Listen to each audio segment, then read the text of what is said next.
সান্দাকফু সফরের প্রথম পর্বে দেখিয়েছিলাম কলকাতা থেকে মানেভঞ্জন যাওয়ার সমস্ত তথ্য। আর আজকের এই পর্বে দেখাবো মানেভঞ্জন থেকে টুমলিং যাওয়ার পথ। আর এই পথ এতটাই সুন্দর আর এতটাই তার প্রাকৃতিক শোভা, অসাধারণ লাগবে এই ট্যুরে যেতে। আজকে পুরো পর্বে আমি আসছি সেই টুমলিংয়ের যাত্রাপথ, মানেভঞ্জন থেকে টুমলিং আমার এই দ্বিতীয় পর্ব। দেখতে থাকুন সঞ্জয় ব্যানার্জি সাফার ইন্ডিয়া। আর ভালো লাগলে অবশ্যই সাবস্ক্রাইব করুন। দাঁড়িয়ে আছি চিত্রে। এইমাত্র আমরা বেরিয়েছিলাম মানেভঞ্জন থেকে, আজকে বোলেরো নিয়ে বেরিয়েছি। এই প্রথম স্পট যেটা পড়বে সেটা চিত্রে। 1 কিলোমিটারের রাস্তা, বেশিক্ষণের না, 1-1.5 কিলোমিটারের রাস্তা। চিত্রে একটা ভালো মনস্ট্রি আছে এবং এখান থেকে ভিউ কিন্তু বিউটিফুল। আমি দেখাই পুরোটা। এই পুরো বুদ্ধর একটা স্ট্যাচু আছে, পুরো বিশাল বড় মূর্তি। আর এখান থেকে যে ভিউ, সেই ভিউটা আমি পুরো দেখাবো। অসাধারণ ওয়েদার, দুর্দান্ত লাগছে জায়গাটা। এই ফার্স্ট স্পট আমাদের মানেভঞ্জন থেকে টুমলিং যাওয়ার পথে চিত্রে। সেই চিত্রেতে আমরা এখন দাঁড়িয়ে আছি, দেখাই চিত্রের ভিউটা।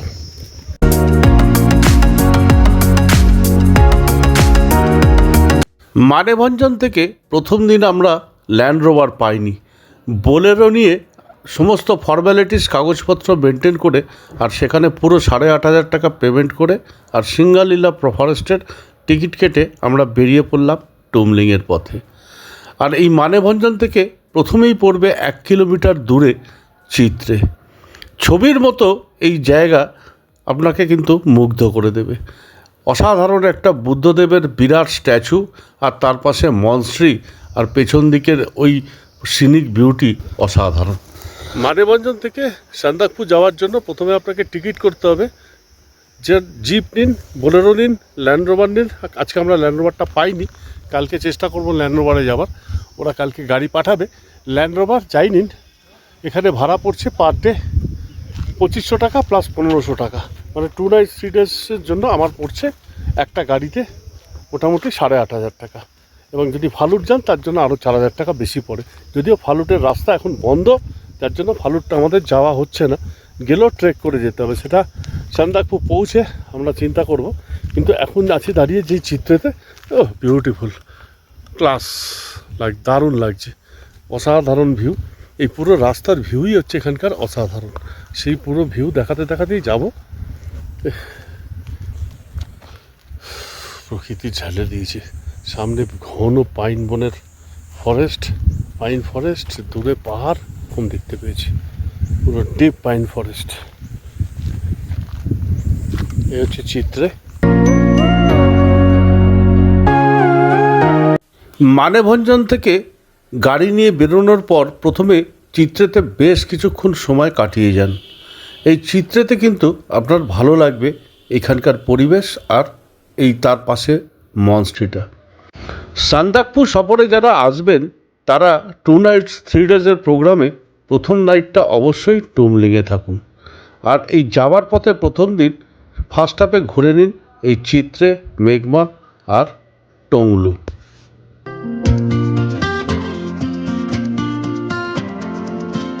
চিত্রে থেকে গাড়ি ছেড়ে 4-5 কিলোমিটার বাদেই পড়বে মেঘমা। এই মেঘমা সত্যিকার, এই মেঘ আর আকাশের খেলা অসাধারণ। এই মেঘ রোদ্দুরের খেলা তখন মেঘমাকে অপূর্ব করে তুলছে। এই মেঘমাতেই আপনাকে আধার কার্ড দেখিয়ে, গাড়ির নাম্বার লিখিয়ে একটা পারমিশন করাতে লাগে। অবশ্য তার জন্য কোনো ফিজ লাগে না বা টিকিট লাগে না।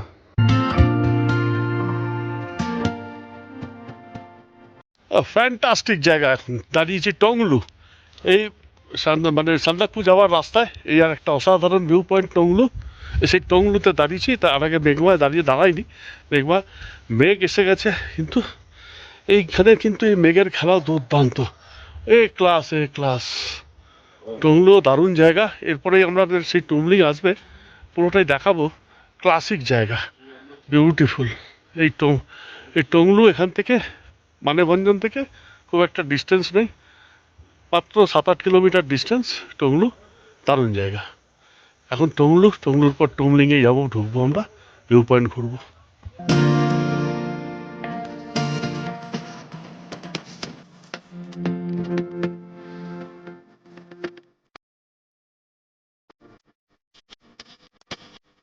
টংলু ভিউ পয়েন্টটা কিন্তু দুর্দান্ত। এখানে কিন্তু দু একটা হোমস্টেও আছে, এটাও থাকার খুব ভালো জায়গা। কেউ কেউ কেউ টুমলিংয়ে থাকে, অনেকে টংলু থাকে ফার্স্ট নাইটটা। তবে টুমলিংটাই বেশি জনপ্রিয়, কিন্তু টংলু বিউটিফুল জায়গা। এখানে কিন্তু দু একটা হোমস্টেও আছে, বেশ সুন্দর সুন্দর হোমস্টে আছে, খারাপ না। আর সামনে একটা ভিউ পয়েন্ট আছে, কিন্তু আকাশ পুরো কালো হয়ে গেছে, একদম কুয়াশা ছেয়ে গেছে, আস্তে আস্তে মেঘ বাড়ছে। কিন্তু এইখানকার এইটাই খেলা, এই রোদ মেঘের খেলা, এটাই হচ্ছে বিরাট সুন্দর, দারুণ দারুণ সুন্দর।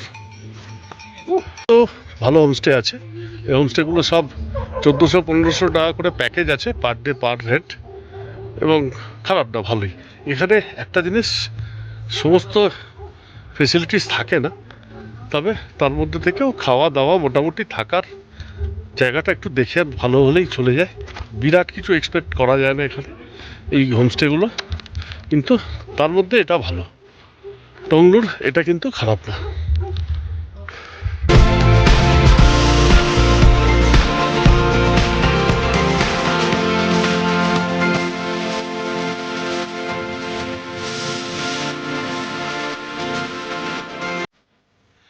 এই সামনে যে তারজালিটা, এটার ওপারটা হচ্ছে নেপাল, আর এদিকটা হচ্ছে ইন্ডিয়া। আমরা এখন ইন্ডিয়া আছি, আর ওপারটায় নেপাল। এখানে পুরোটাই ধার দিয়ে বর্ডার। আমরা নেপালেও ঢুকবো, আমাদের হোটেলের টুমলিংয়ের লজটা ইটসেলফ নেপালের মধ্যেই পড়ছে। সেই নেপাল আর ইন্ডিয়া মাঝামাঝি একদম এই টংলু। মেঘবা থেকে গাড়ি ছাড়ার পর 2-3 কিলোমিটার বাদেই পড়বে টংলু। অসম্ভব সুন্দর এই টংলুতেও দু একটা হোমস্টে আছে, এবং অনেকে টুমলিংয়ের বদলে টংলুতেও থাকে। কিন্তু টুমলিং কিন্তু টংলুর থেকে আরও বেশি সুন্দর জায়গা। আসলে এই রাস্তায় আপনি যত এগোবেন তত প্রাকৃতিক সৌন্দর্য খুলতে থাকবে, বাড়তে থাকবে, আর আপনি মুগ্ধ হতে থাকবেন সেই কাঞ্চনজঙ্ঘার রূপ আর চারিদিকের প্রাকৃতিক পরিবেশ দেখে। টংলুও কিন্তু আপনাকে মুগ্ধ করে দেবে।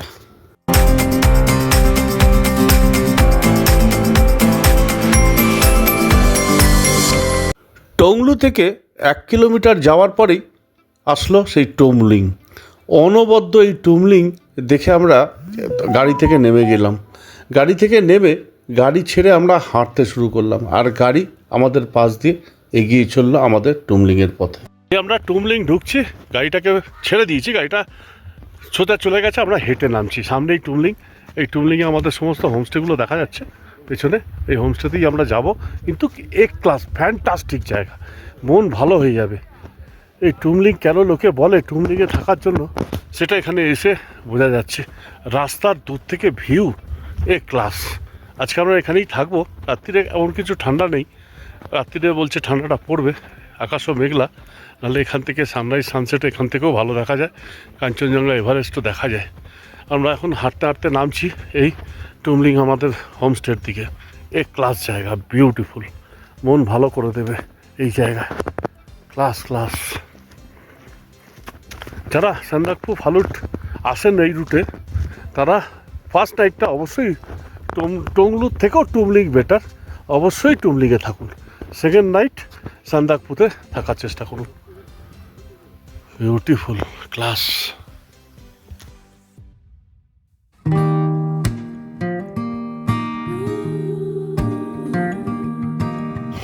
টুমলিং কিন্তু থাকার জন্য সবথেকে ভালো জায়গা। এখানে একটু স্ট্যান্ডার্ড হোমস্টে আছে, শিখর লজ তার মধ্যে সেরা। আমরা ছিলাম মাউন্ট ভিউ হোমস্টেতে। ভীষণ ভালো তাদের আতিথেয়তা, আপ্যায়ন, আর হ্যাঁ, খাবার দাবারের কোয়ালিটি। এই আমরা আমাদের হোমস্টে মাউন্ট ভিউতে উঠেছি। ওইখানে দূরে শিখর লজে আমরা পাইনি জায়গা, অনেক চেষ্টা করেছিলাম, ওয়েদার মেঘলা, কিন্তু এখান থেকে ভিউ দারুণ। এই বারান্দা একটা ছোট্ট এনক্লোজার আছে। এখানকার এইটুকুনি অ্যামিনিটিস বেশি অনেক, এখানে বিরাট কিছু পাওয়া যায় না। রুমগুলো খারাপ না, আমি দেখাই রুম কিন্তু খারাপ না। ঠিকই আছে, খারাপ না, চলে যাবে এক রাত্রির। আজকে আমরা এখানে থাকবো, এই খেয়ে দিয়ে উঠে বেরোবো একটু আপাতত।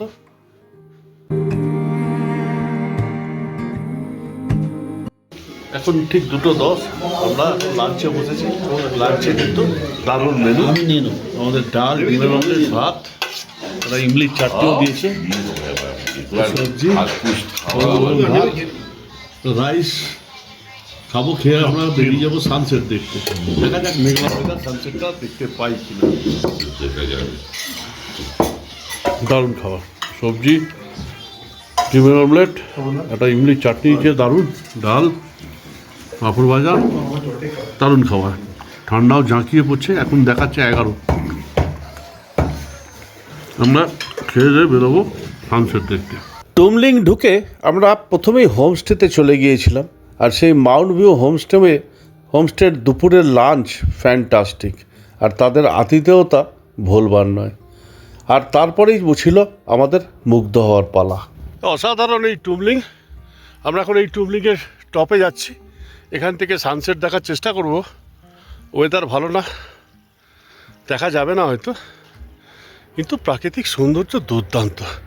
আর ঠিক যে জায়গাটা আমি দাঁড়িয়ে আছি এটা হচ্ছে ইন্ডিয়া, এই জায়গাটা হচ্ছে ইন্ডিয়া। আর ঠিক এই সামনে এই এই এই বেসটার পরেই ঠিক বাঁ দিকটাতে হচ্ছে নেপাল। মানে আমি এই পা দিয়ে এই গেলাম, এখন আমি দাঁড়িয়ে আছি নেপালে।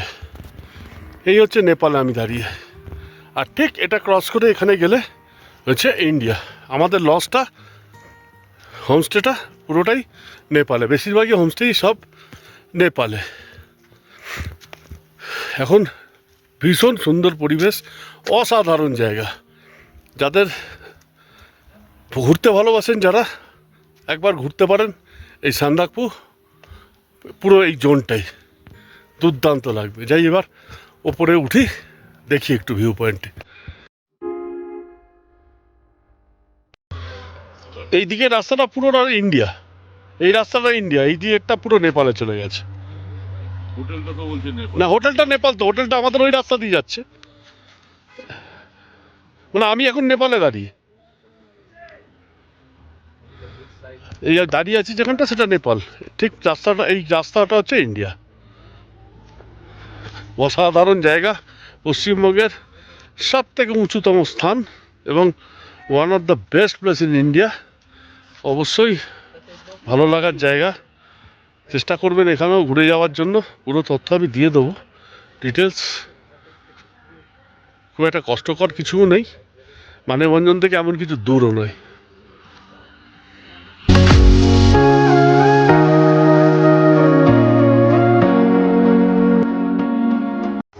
টুমলিংয়ে পৌঁছে আমরা ছুটে চলেছিলাম সেই সূর্যাস্ত দেখার জন্য, কারণ আগেই আমরা জানতাম টুমলিং থেকে সূর্যাস্ত আর সূর্যোদয় অসাধারণ দেখা যায়।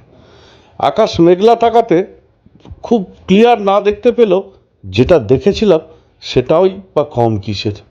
অসাধারণ এক মেঘ আর রোদ্দুরের খেলা, আর তখন ঠান্ডা বাড়ছে, কনকনে শীত হাওয়া মারতে শুরু করে দিয়েছে। টেম্পারেচার দেখাচ্ছিল 5 কি 6 ডিগ্রি, কিন্তু আমরা মালুম করতে পারিনি এই চারিদিকের সৌন্দর্য দেখতে দেখতে। কনকনে ঠান্ডায় আর মেঘ রোদ্দুরের খেলা দেখতে দেখতে যখন আশা ছেড়ে দিয়েছিলাম যে আর বোধহয় সূর্যাস্ত দেখা যাবে না, ঠিক তখনই শুরু হলো আকাশ ক্লিয়ার হয়ে সূর্যাস্ত। এই প্রসঙ্গে বলে রাখা ভালো, পাহাড়ের ওয়েদার কিন্তু যে কোনো সময় চেঞ্জ হয়, যার জন্য ধৈর্য ধরে বসে থাকা ছাড়া আর কোনো উপায় থাকে না। আমরাও ছিলাম ওই কনকনে ঠান্ডা আর হাওয়া মারা, সেই কাঁপিয়ে দেওয়া হাওয়ায় আমরা ওয়েট করেছিলাম যে কখন মেঘ কেটে সেই সানসেট দেখতে পাবো। আর ঠিক তাই শেষ বেলায় দেখতে পেয়েছিলাম একটু হলেও দুর্দান্ত একটা সানসেট। আর এই টুমলিংয়ের পুরো ইনসেলফ জায়গাটা এতটাই সুন্দর, তার দূর থেকে রাস্তার ভিউ ফ্যান্টাস্টিক। মুগ্ধ হয়ে গেছিলাম এই টুমলিংয়ের প্রাকৃতিক পরিবেশ দেখে।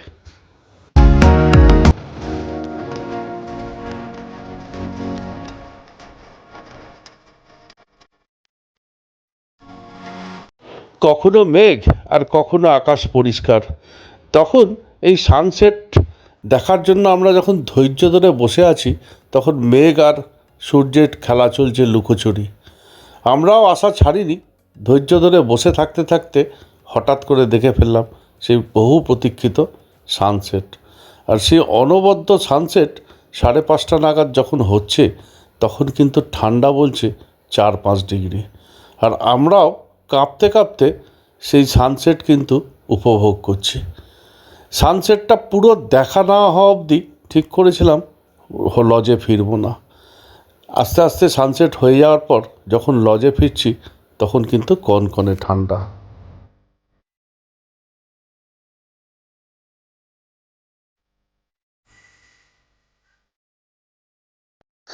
টুমলিংয়ে 3টেই মাত্র ভালো হোমস্টে আছে, তার মধ্যে শিখর লজ সেরা। আর প্রত্যেকটা হোমস্টের ডিটেলস আমি আলাদা করে দিয়ে দিয়েছি আর ডেসক্রিপশানেও দিয়ে দেবো। আমরা ছিলাম মাউন্ট ভিউ, সেটাও কিন্তু যথেষ্ট ভালো।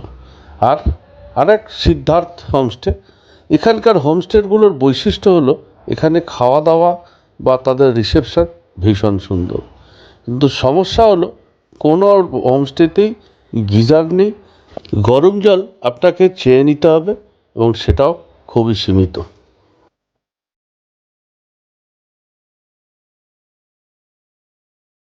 এখন বাজে ঠিক 7:10, একটু চা পকোড়া আমরা খেলাম সবাই মিলে।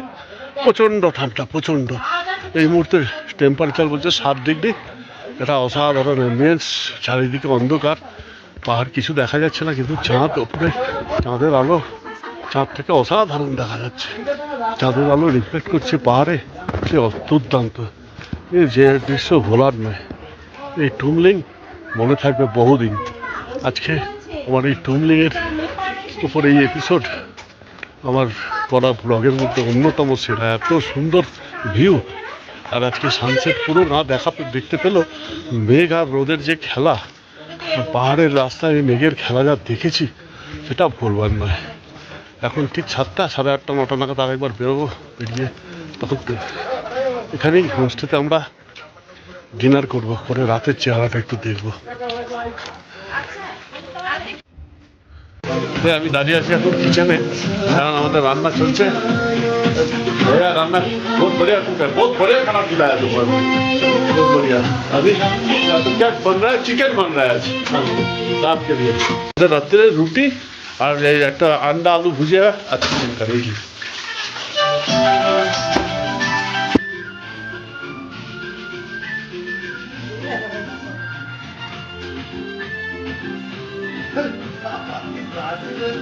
এখন বাজে ঠিক 5:20, এক্ষুনি সানরাইজ হবে। বেরিয়ে পড়েছি, প্রচুর ঠান্ডা, 4 ডিগ্রি। আর উল্টো দিকে সেই ঝকঝকে কাঞ্চনজঙ্ঘা, স্লিপিং বুদ্ধা, পুরোটা দেখাবো। এই বেরিয়েছি, কি অসাধারণ পরিবেশ, প্রচণ্ড ঠান্ডা, কাঁপছি আমরা। আর সেই সামনে অসাধারণ কাঞ্চনজঙ্ঘা, সেই কাঞ্চনজঙ্ঘা ছবিটা দেখাই।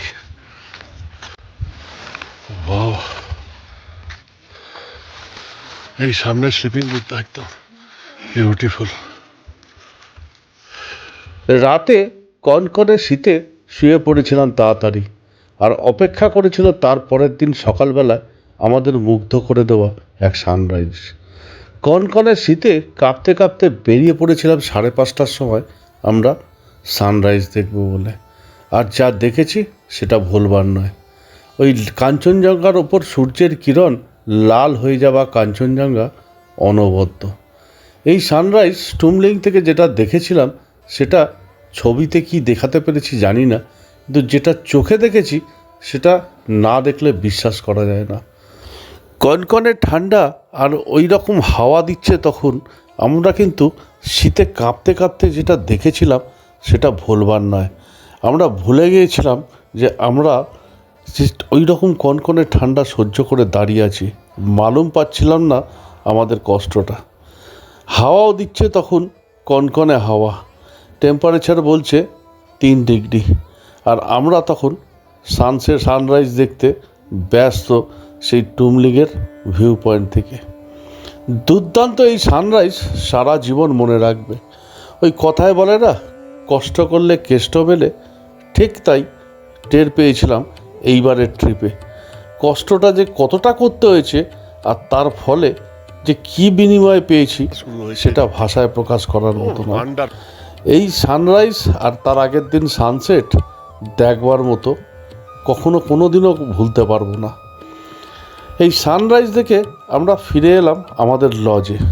তারপর গরম জল নিয়ে সামান্য একটু চান করে আর দুর্দান্ত একটা ব্রেকফাস্ট করে বেরিয়ে পড়লাম আমাদের আজকের গন্তব্য সান্দাকফুর উদ্দেশ্যে। এই 12,000 ফুট হাইট সান্দাকফু পশ্চিমবঙ্গের সব থেকে উচ্চতম স্থান। আর এই সান্দাকফু থেকেই ক্লিয়ার দেখা যায় এভারেস্ট, মাকালু, সিক্স সিস্টার্স, 6টা পিক হিমালয়। আর তার দেখার লোভে আমরা ছুটলাম আজকে ল্যান্ড রোভার নিয়ে সেই সান্দাকফুর উদ্দেশ্যে। আর সেই রাস্তার বিবরণ আমি আপনাদের পরের এপিসোডে দেখাবো। এই ভয়ঙ্কর যাত্রা জীবনে কোনো দিনও ভুলব না। এত খারাপ রাস্তা দিয়ে জার্নি করেও আমরা যা দেখেছি, যা প্রাকৃতিক শোভা আর যা সানসেট আলে দেখেছি, সেটা জীবনে ভোলার মতো নয়। দেখতে থাকুন সঞ্জয় ব্যানার্জি সফর ইন্ডিয়া। আগামী পর্বে দেখাবো সেই সান্দাকফু আর আলের অসাধারণ কিছু মুহূর্ত। আজকে এখানেই শেষ। Good night.